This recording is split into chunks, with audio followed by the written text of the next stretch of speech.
In the sky, a red portal appeared, and upon realizing that so many old friends had come, someone mentioned that this time they met, they should greet each other properly. Everyone's attention was fixed on the portal, leaving them somewhat confused. A man with a ponytail emerged from the portal and couldn't help but smile since it had been a long time since he last saw his old friends. He was Yongming, the traitor of Daxia. Zai Xuanyu's father stood up, extended his hand and activated his power, making energy emerge from his hand.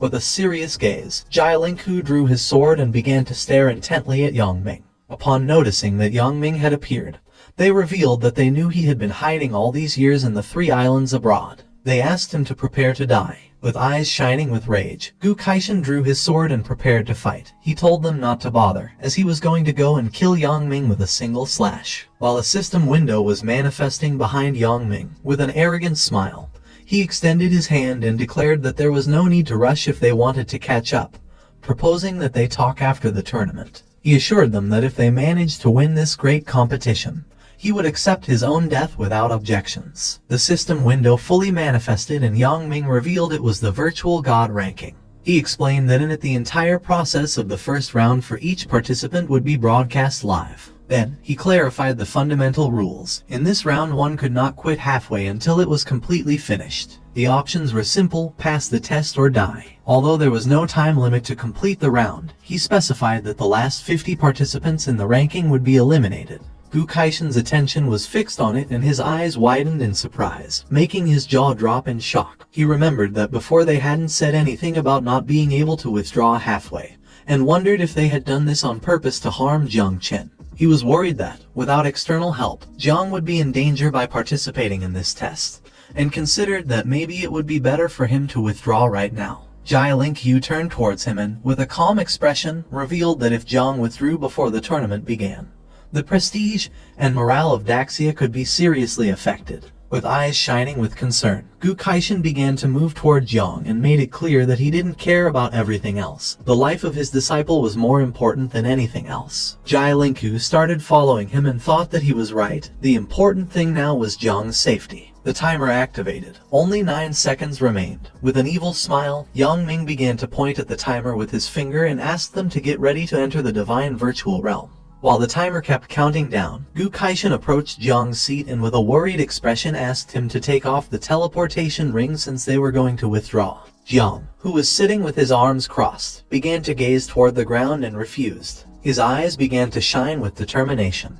He made it clear that if he withdrew now, Daxia would lose all its dignity, and they could forget about recovering the 3 overseas islands. While the teleportation ring was activating, with an expression full of concern, Gu Kaishan placed his hand on Jiang's shoulder and revealed that if he didn't withdraw now, it would be too late. Jiang closed his eyes and remained silent. A portal teleported Jiang to the realm where the competition was going to take place.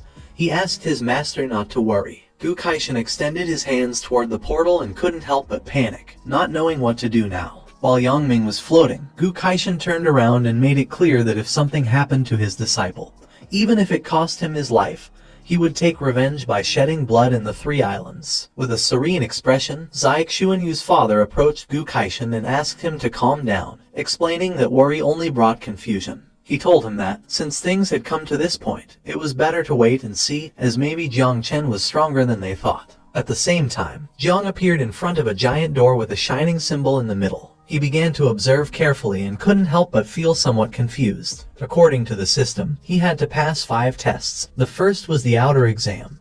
The mission was to break 50 stone doors and exit the hallway. Jiang's eyes began to shine with confidence. He clenched his fist tightly and while fire emerged from it, he jumped. According to him, this evaluation method was simple and brutal. Using the invincible divine fist, Jiang struck the stone door with all his strength, causing cracks to appear on it. But not long after, the cracks began to repair themselves, and upon noticing this, Jiang was in shock as he couldn't believe that the door had the ability to self-repair. Jiang focused and struck again. His plan was simple. He had to strike faster than the door could repair itself. Our boy's attack shattered the first door into pieces. Jiang clenched his fist and began to observe the symbol on the second door carefully. He realized that the inscription on it was a bit more complex than that of the first one, and deduced that the following ones would probably increase in difficulty gradually. Moreover, it seemed to him that the resistance of these stone doors was set according to the level from 5th to 6th transformation.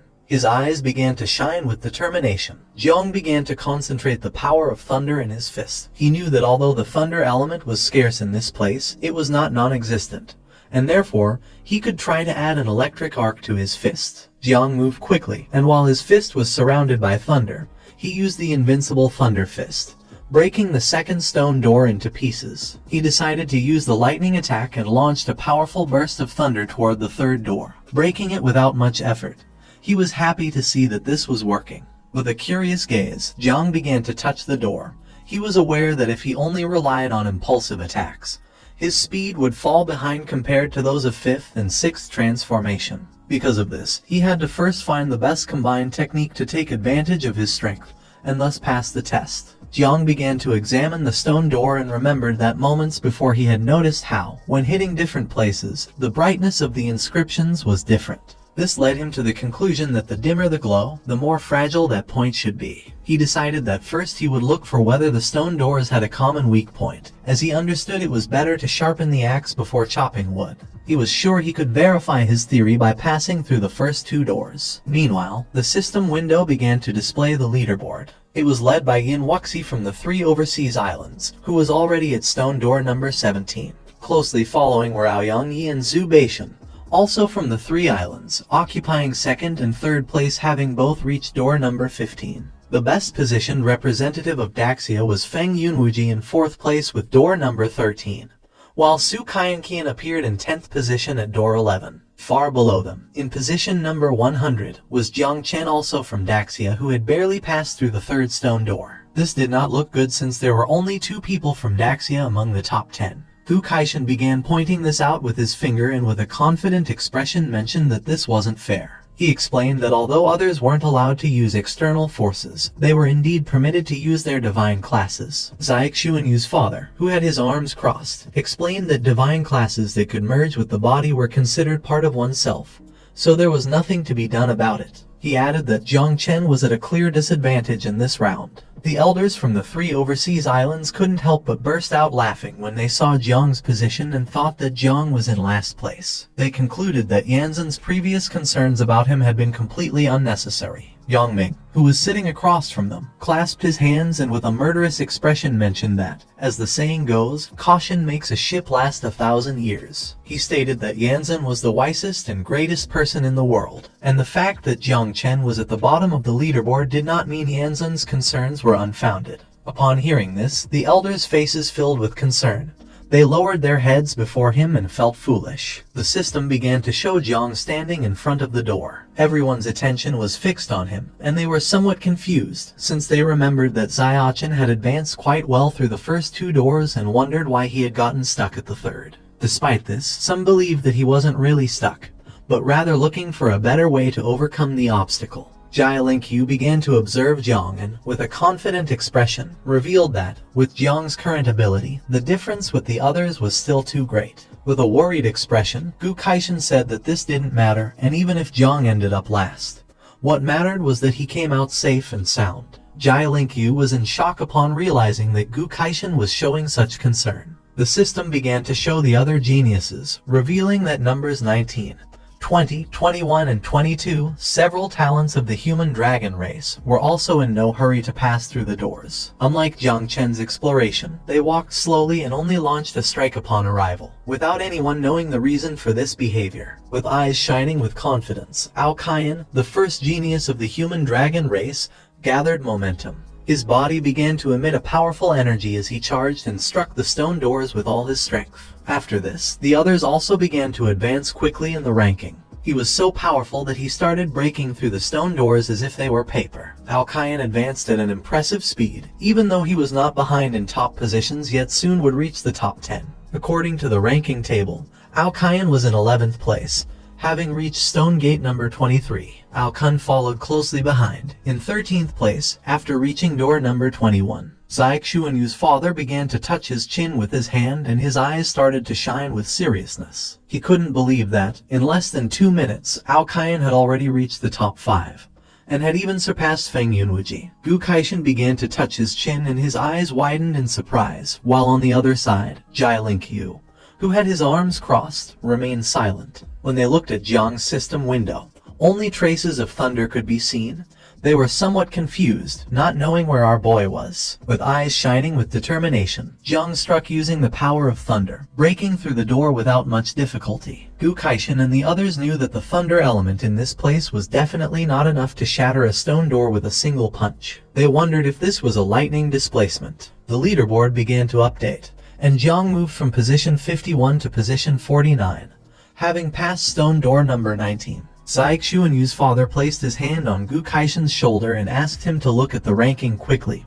Jiang Chen was also climbing. Gu Kaishin snapped out of his thoughts and his eyes widened with joy and a smile spread across his face.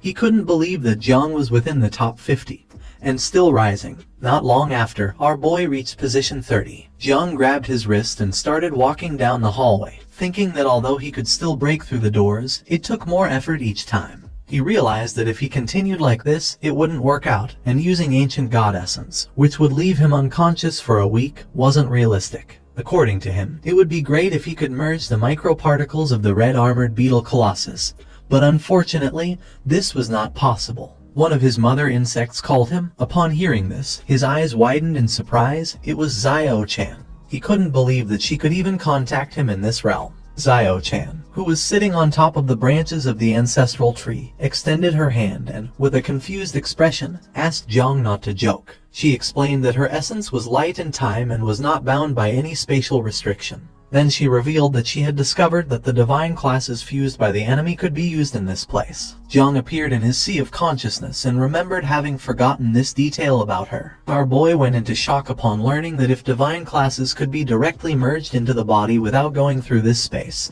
they actually could be used. Xiao-chan began to descend from the tree and nodded her head. She explained that the red armor beetle colossus simply could not come out, but this did not mean that it could not merge with him. To be honest, she added, in this place only his 9 miasma wings could actually be restricted.